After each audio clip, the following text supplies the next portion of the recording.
పచ్చళ్ళ వ్యాపారం ఎలా పెట్టుకున్నారంటే, పెద్ద చెల్లి ఎవరైతే ఉందో మల్లె పువ్వు, ఈ చెల్లి మార్కెట్కి వెళ్ళి సామాన్లన్నీ మంచిగా కొంటదనమాట. పెద్ద చెల్లి పనిది మొత్తం.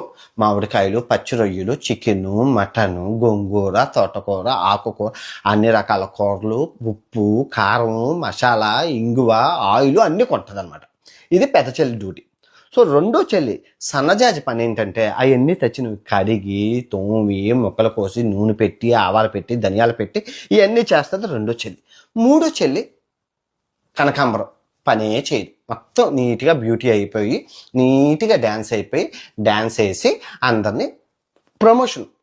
పెద్ద చెల్లి అందగత్తి, రెండో చెల్లి అప్సరస, మూడో చెల్లి ఇంకా హీరోయిన్. అంటే హీరోయిన్ క్వాలిటీ ఉంది మూడో చెల్లికి.